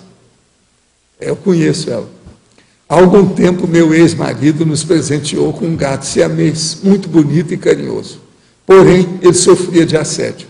Enfrentou a doença, não, existe disso. Sofreu tentativa de envenenamento, levou um chute no maxilar, até vir a dessomar por atropelamento. Minha mãe era demasiadamente apegada ao gato, e desde a dessoma do animal vinha apresentando várias doenças, pois se entregou à tristeza. Eu tive alguns problemas com ele, porém, apesar de castrado, ele saía na rua e voltava de madrugada, me acordando para que eu abrisse a porta. Desenvolvi um grave problema de sono em razão disso. Hoje de manhã eu estava acordando, e entre o acordar e cochilar, ouvi as patinhas dele na porta do meu quarto, roçando, pedindo para entrar. Um animal pode se apegar a nós a ponto de gerar um assédio? Se sim, o que devo fazer para que isso cesse? Não, a primeira coisa é o seguinte: você está falando aqui, parece que o gato já morreu ou está vivo? Ele já morreu, não é isso? Agora, ela está sentindo as coisas porque ela passou muito tempo da situação. Pode ser que o gato ainda esteja no ambiente dela. Isso é o que deve estar acontecendo. O seu holopensiente está com o gato lá dentro. Agora, pensa positivo sobre o gato, que tudo vai melhorar a seu favor. Não pensa negativamente com ele. A primeira coisa, quem errou foram vocês, não foi o gato. A primeira coisa, esse gato não devia de sair à rua, porque já estava castrado, ele não precisava de sair, era só arranjar um ambiente adequado para ele, com calma, e dar carinho para ele, que tudo dá certo. Outra coisa, isso de ser apegado o bicho mais apegado que eu já vi na minha vida é a Crystal, que nós temos lá em casa. Todo mundo que conhece ela sabe disso. A gatinha é mais do que cachorro. Tudo que eu falo para ela, ela segue, ela vem, ela me atende igual o cachorro, todo lado. Agora, veja, é apegada comigo de uma tal maneira que o ideal seria que ela ficasse no meu colo 24 horas, o ano inteiro, para o resto da vida. É isso que ela quer. Ela se sente bem com as minhas energias. Todo mundo sabe disso. Agora, hoje, ela foi levada para cortar os pelos, porque está começando a esquentar, e ela já está com toda linda, enorme. Então, ela vai virar um gremlin, hoje. Vai ficar magra de novo, aquele negócio todo, fica parecendo um bicho. Mas é o jeito para melhorar. Outra coisa, essa não sai, ela fica sempre em casa, e ela se sente bem. Ela já tem o território dela sem problema. As 3 gatinhas que nós tínhamos esse ano partiram. Ela está sozinha. De vez em quando ela sai procurando ver se tem alguma das 3. Não acha nenhuma. Mas agora nós estamos com o gatão. O gatão é o super gato. Agora, veja, ele é desse cum, aquele tipo, ele tem, não chega a ter 1 metro. Eu pedi para eles medir, mas está quase. Ele é enorme, ele é desse tamanho. Assim. Agora, o que se passa? É afetuoso. Eu falei assim, eu estou perdido. Mas comigo sempre foi assim. Vocês vejam bem, o Salvio, que foi o gato que a gente achou no meio do buraco, só ele atendia só eu. Nem o Chico não conseguia chegar perto dele. Quer dizer, os bichos têm mania comigo. Então, você veja bem, esse aí, levaram a gatinha. Então, nós soltamos ele dentro de casa. Eu fui trabalhar, antes de você chegar lá, você está entendendo? A gente vê, ele estava atrás de mim, miando sem parar. E miava, olhava para mim e esborrachava no chão, para a gente mexer com ele. Agora, você lembra daquele jogo de gato que tem de pendurado? Ele é tão forte que ele chegou lá e fez assim, pá, pegou o negócio e saiu brigando com o negócio. Gata nenhuma, nunca tinha feito aquilo. Ele tem uma força que é uma loucura. Você olha depois as patas dele, ele é imenso. Ele é uma jaguatirica, só que suave. Entende? Mas é uma oncinha suave. Agora eu coloquei ele na cozinha lá com a lavadora, ele estava lá separado. Você está entendendo? Hoje. Mas depois eu vou soltar. Agora eu solto, ele pula no meu colo. Aquele monte são muitos quilos. Ele é enorme, mas é super afetuoso. Parece que a própria raça é assim, todos eles são desse jeito. Não, ele fala sem parar. Ele vem atrás da gente e conversa o tempo todo, está o tempo falando. Agora, outra coisa, ontem ele começou, porque nós estamos começando a ter mais contato com ele agora essa semana. Então, ontem ele começou e já arranjou a Tashma comigo. Eu fiz a experiência. Então, saí da cozinha, percorri a casa toda, fui até o quarto. Cheguei no quarto, saí 3 vezes e ele atrás de mim. Todo lado, a Tashma. A Graça estava lá, falei assim, Graça, mais uma vez, olha aí, está atrás de mim. Eu falei para ele, vai lá, vai atrás dela. O que é isso? Me esqueça, olha lá. Mas ele atrás de mim. Todo lado. Uma coisa interessante que ele, às vezes, ele quer ficar perto, não necessariamente no colo, mas ele quer ficar perto, próximo. Ele quer ficar perto, ele encosta na gente, encosta aquele rabo desse tamanho na gente, aquele negócio todo. Agora, outra coisa, nós estamos acertando para ver se a gente faz o convívio harmônico dele com a Crystal. O problema não vai ser ele, não, vai ser ela. Ela é muito cinhosa de tudo que ela tem.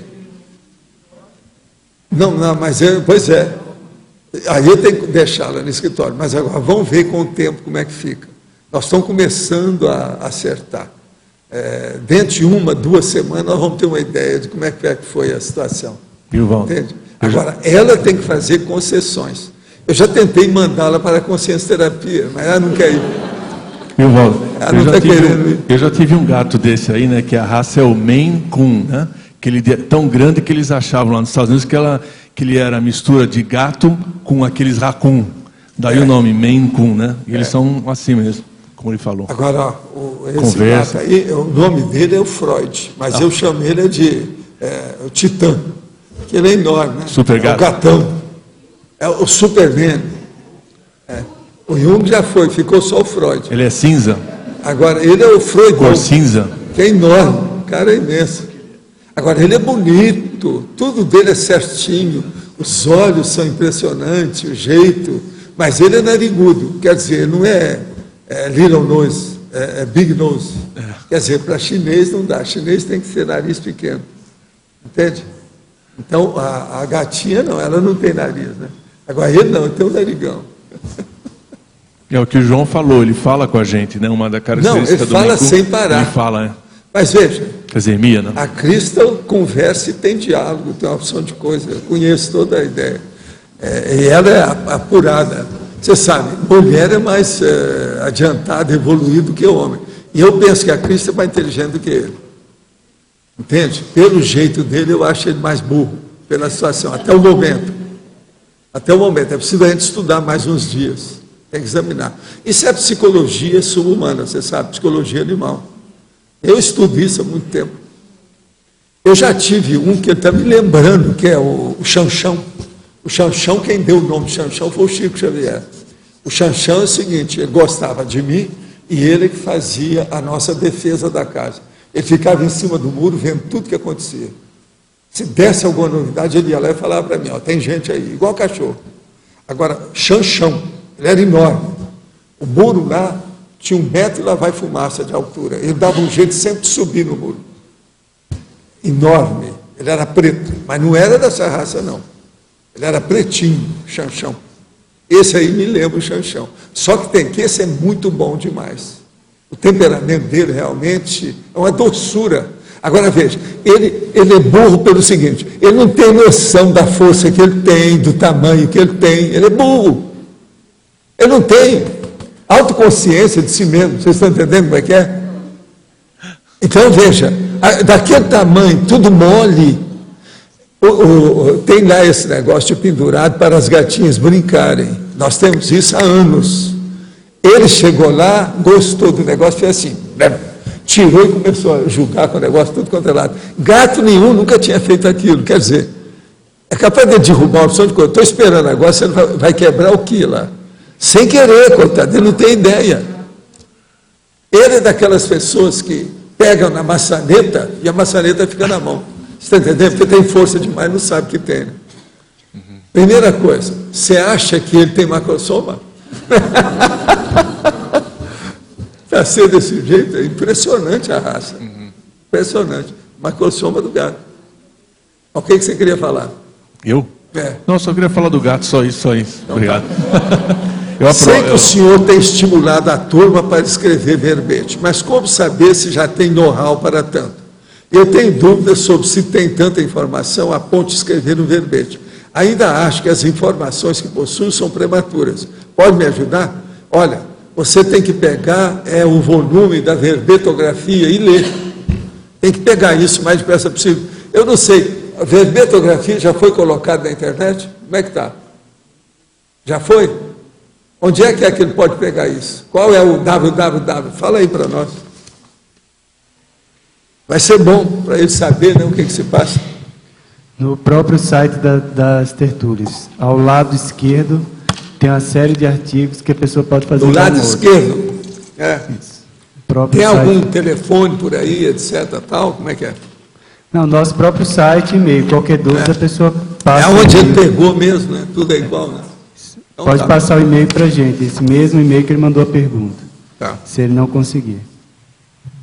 No último sábado, apresentei minha experiência projetiva no seminário de pesquisa do IPC, junto com 2 professores. Quando me faltou certa desenvoltura quanto ao uso dos neologismos e conexão de ideias, senti leve banho energético na área do Corona Chakra e, subitamente, tudo ficou mais fácil. Como funciona exatamente o amparo de função? Já que serei preparado para a docência na condição segundo professor no CIP. Olha, funciona da seguinte maneira. O professor recebe a assistência do amparador. Agora, a maior assistência que ele vai receber é a hora que ele for fazer a docência itinerante. Que aí ele vai estar sozinho com o amparador e vai atender desde o processo administrativo até as perguntas de evolução de tudo quanto é jeito da turma que aparecer. De modo que o problema todo é você se dedicar ao caso, ao fato, e ter a orelha em pé, ficar atento, alerta ao processo da assistência do amparador. Com isso, você vai desenvolver. Agora, anota todos esses fatos, igual esse que aconteceu com você, para você entender mais o parapsiquismo com o passar do tempo. Estou acompanhando as tertúlias há alguns dias, mas fico perdida. Não consigo acompanhar os temas que são abordados. Vi que as pessoas têm um guia para acompanhar. Onde consigo o material impresso? Ela está querendo, o verbete, não é isso? Tem que explicar para ela, fala aí para mim.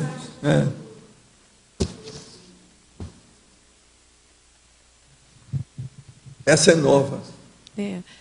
No próprio site da tertúlia, vai ter do lado, acho que é esquerdo, download de verbetes. Então, ela pode procurar lá. Lá em cima ela tem os Fala verbetes. com ela que é esse mesmo que ela acessou para escrever isso aqui. É só olhar, é de baixo, à esquerda, à direita, como é que é? Isso. Fala para ela. Que aqui ele não está entrando na tertúlia agora, mas é do lado direito. Esse é do lado direito? Olha lá, ó. Olha lá. É isso que eu... Isso. Ela pode ver o tema do dia ali. Agora, eles estão falando lá que eu sou da esquerda. Vocês viram que tinha uma seta que estava para a esquerda. Aqui dentro do computador. Olha lá, como funciona a liberação. Olha lá, princípio da descrença. Ali tem os dados todos. Não tem eles todos.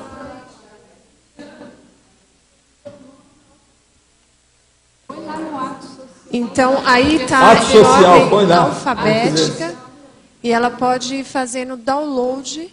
Então, ela entra na letra do verbete que ela quer baixar. E ela entra ali, como ele entrou na letra P, e a pessoa pode dar um clique em cima do verbete e vai abrir em PDF. Aí a pessoa, a partir do PDF, ela pode imprimir o verbete. Agora aqui outro. Na tertúlia de ontem, o senhor disse que existem certas pessoas que sentem a mega euforização mas não entendem e não estudaram nada. Se a mega euforização foi apresentada pelo senhor há 6 meses, o que deve ser estudado para o devido entendimento e vivência do fenômeno? Primeiro, eu já falei aqui, mobilização básica de energia, estado vibracional. Depois, arco voltaico crânio chacral. Né? Depois, exteriorização de energia do modo que você puder. Outra coisa, TENEPS. Só por isso, se a pessoa chegar nessas 5 coisas aí, ela já vai resolver esse negócio todo facilmente. Ela vai entender mais. Agora, a mega euforização é como é que você fala aí, você que é de Foz do Iguaçu, é o chique do último. A mega euforização é o chique do último. Vamos entender que é o que o povão aqui fala, tá certo? Considerando a condição da consciência existencial que se infiltra numa empresa antiética para ajudar na evolução de certas pessoas, de que maneira identificar o momento de sair? Na hora que você conseguiu algum triunfo, algum êxito, algum sucesso. A hora que você viu que valeu a pena, você vai ter inspiração de deixar. Tive uma projeção em que fui levado até um local para assistir consciências que estavam visivelmente perturbadas. Pude notar que algumas nem tinham total consciência de que haviam dessomado, pois estavam praticamente no mesmo ritmo que haviam quando ressomadas. Elas haviam falecido vítimas de droga sintética ingerida em festas raves. As consciências se embalavam como se estivessem em uma festa ao ar livre, porém suas fisionomias estavam totalmente modificadas, quase monstruosas. Percebi que outras consciências se alimentavam daquelas energias emanadas. Quando elas notaram minha presença, vieram na minha direção, julgando muita energia negativa e densa. O que o senhor acha desse processo? Por que fui levado até lá se não tem total domínio das minhas energias? Isso mostra que você tem assédio. Isso aí é a baratosfera. Você esteve na baratosfera, pode escrever, anota tudo isso aí. Melhor do que isso, essa sua descrição está ótima. Isso é que é o umbral dos espíritas. Isso é que é o inferno dos católicos. Isso é que é o infernão do Dante. Professor Valdo? Ele foi lá por uma condição, então, de afinidade? Que tinha um assediador Lógico, com ele? Lógico, só os afins se atraem, foi por isso. Ele não foi lá. Agora, nós temos que ir com calma com isso, porque às vezes ele foi levado por algum amparador que ele nem teve capacidade de ver que o amparador estava lá. Exatamente. Então o estudo, ele é que tem, por isso tem que anotar e ver o que vai acontecer. Agora, que tem assédio nisso, tem, que ele tem afinidade com o processo, tem, está na cara. Mas ele já escreveu, eu já falei com ele que ele tinha coisa antes. O nome aí já é meu conhecido. Professor Valdo? Como que a gente pode aprofundar esse confronto entre os atos sociais e a autoproexis? O caso todo é o seguinte, a sua proex, ela precisa de quê em matéria de sociabilidade? Tem proex com mais ou com menos sociabilidade? Sociabilidade de um jeito ou de outro? Como é que fica? Tem sociabilidade de muita exposição e sociabilidade menor, mais recatada. Tudo, a programação existencial da pessoa que tem que ver como é que é isso. Hein?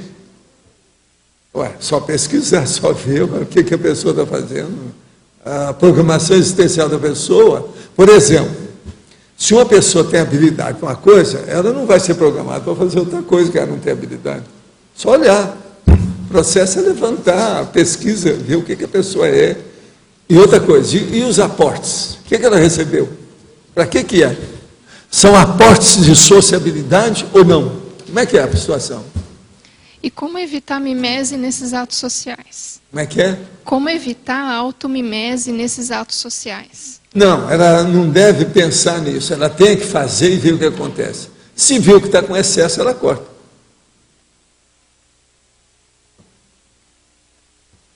Não pode é ficar de braço cruzado, esperando que o maná dos céus caia. Não existe isso. A pessoa tem que se mexer. Tem que começar a estudar. Proex é isso. Auto-esforço, que eu chamo. Entende? Esse é o caminho. Valdo. Ponto anterior. Quer dizer que o amparador pode utilizar A sua afinidade com os assediadores para ajudar. Mas agora veja, para levar a pessoa lá, às vezes, a pessoa, você sabe, fica totalmente abilolada. Então, o que se passa? Ela vai, como ela tem afinidade com a baratosfera e não com o amparador, ela vai perceber a baratosfera, mas não vai perceber que o amparador está lá com ela, tentando ajudar. Então, isso aí, é preciso ter cuidado, que às vezes não foi o assediador que levou lá, foi um amparador, para ela ter uma ideia, um contato. Agora, para isso, essa pessoa aqui, o nosso amigo, tem que pensar, eu tive alguma ressaca energética depois que eu vim para o corpo? Ele tem que começar a estudar, por isso que estou falando. Sem estudo não vai. Teria um indicador. Disso desenvolve.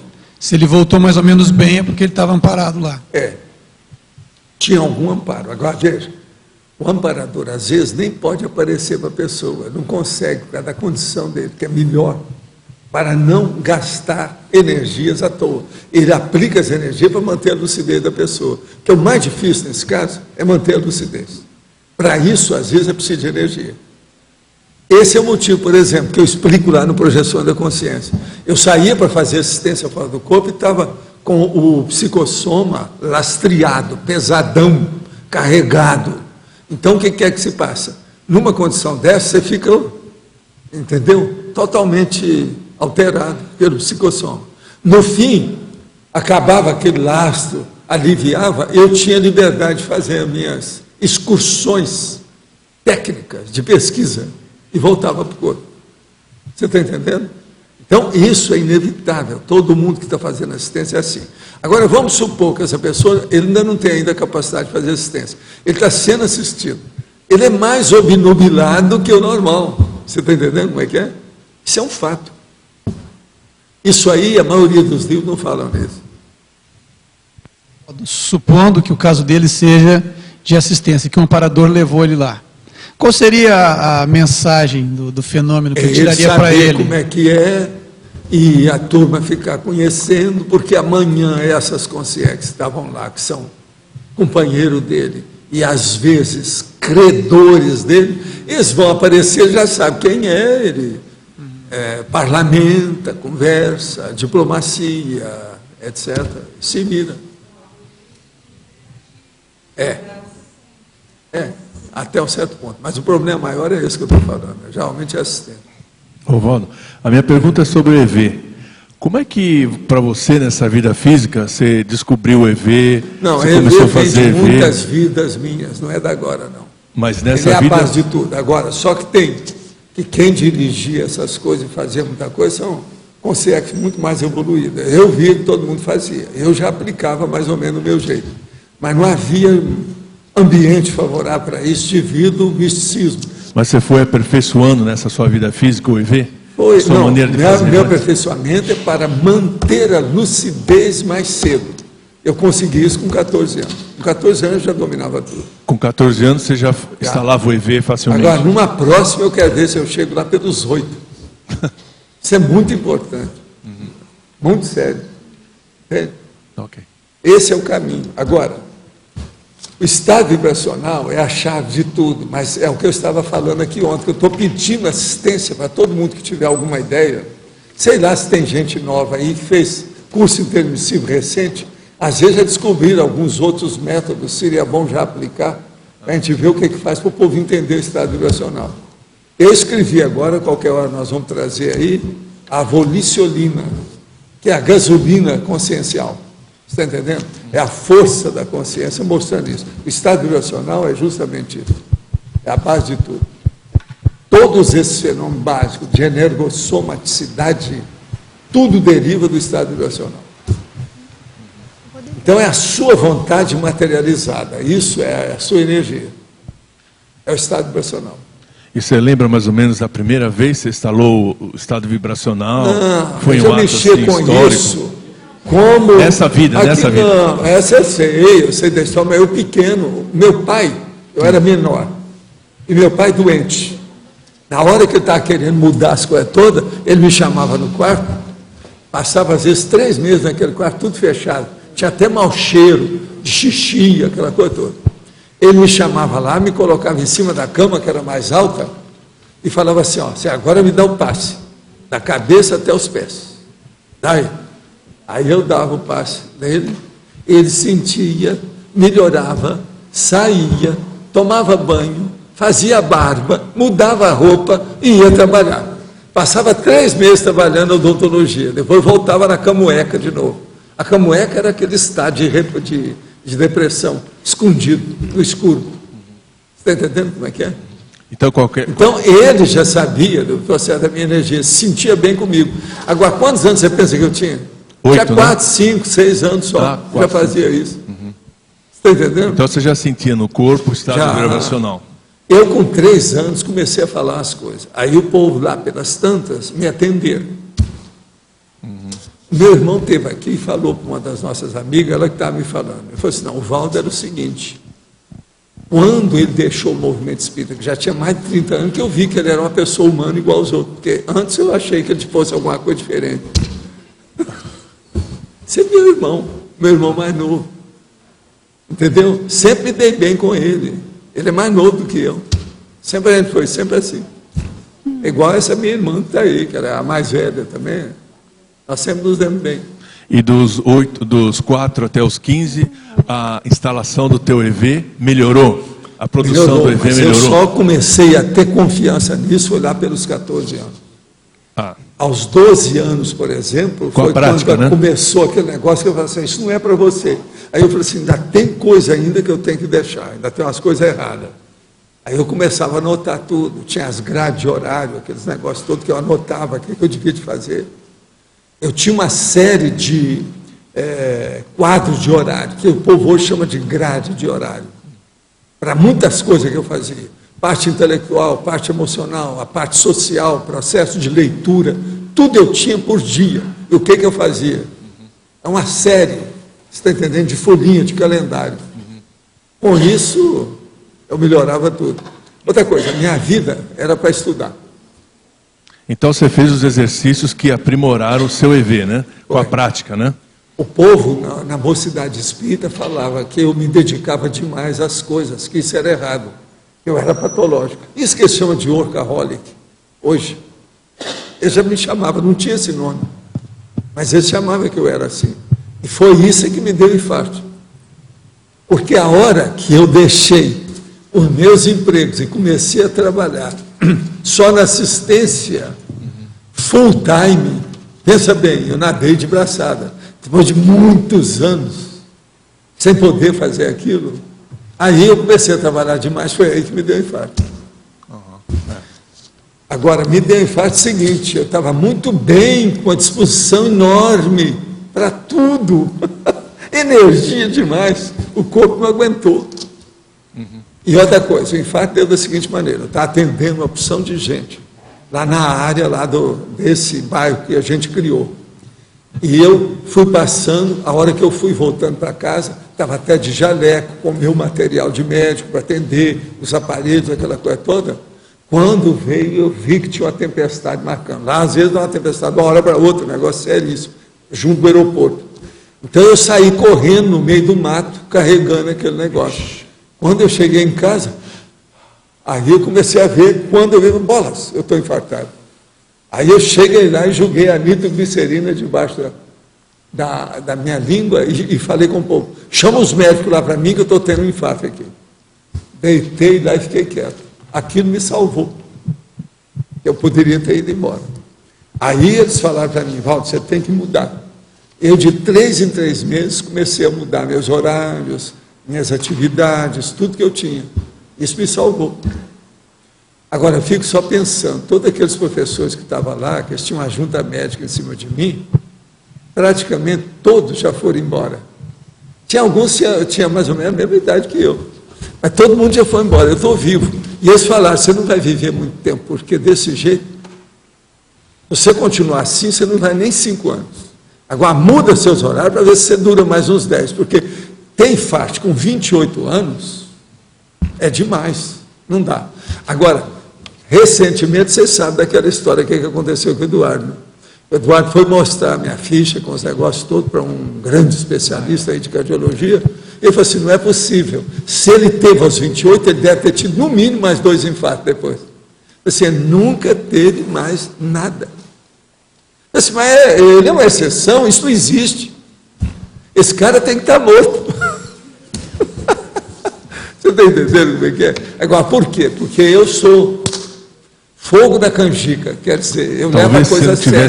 Eu sou organizado, seria bom, disciplinado, né? Eu sigo as coisas, tudo aquilo que eu vejo que tem lógica, eu sigo. Tudo meu é certinho. Instalação de EV, né? Instalação de EV constante, né? Não, agora, o que me ajuda mais mesmo, falando franco, é energia. Quem tem razão é o nosso povo. Quem? O povo que tinha razão. A hora que ele fez o SCP-2 comigo e que examinou tudo, falou assim, não, a conclusão que a gente chega é o seguinte, quem entra nesse campo e fica no campo, não envelhece. Durante aquele período não há envelhecimento, seja a idade que for que a pessoa tem. Então, se a pessoa estiver nesse campo, nós organizamos, a pessoa não envelhece. Tem um médico aí que essa semana virou para mim e falou assim, vem cá, eu não acredito muito que você tenha a sua idade. Ele me falou na cara, ele não está aqui agora. Ele me falou isso. Você não tem. Você parece ser muito mais moço, é esquisito o seu caso. Energia. Então, os nossos comerciais, por favor. Obrigado. As pontuações de hoje, 61 assinaturas no livro de presença, 15 perguntas presenciais, 20 perguntas online. Os recados de hoje. O João Paulo, pela Conscius, o Alexandre, o encontro de parageneticologia, a Érica sobre revegetação no CAEC, a Magali o curso heterocrítica e a Adriana sobre a Semana da Educação da Reaprendência.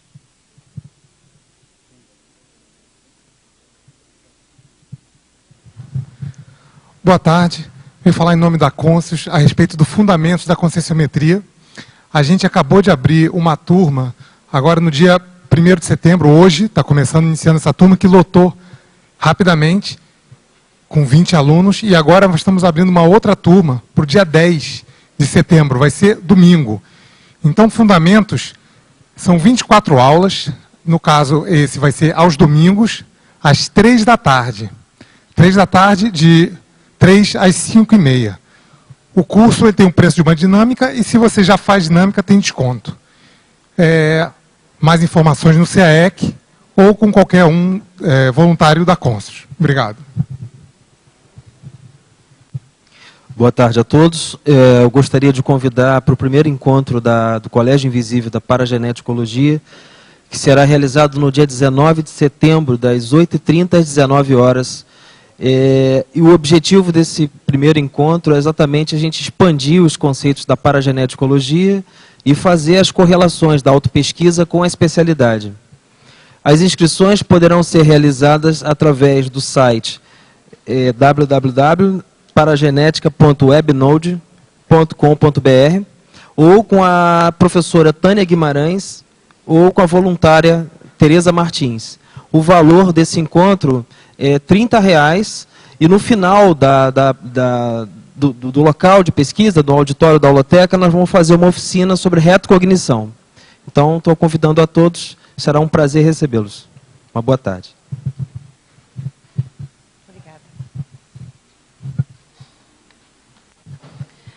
Boa tarde a todos.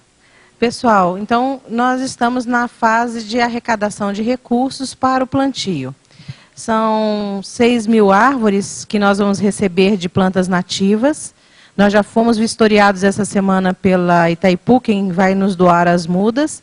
E cabe a nós preparar o terreno, ter pessoal que a gente possa contar para esse trabalho, que é um trabalho de mutirão desse plantio.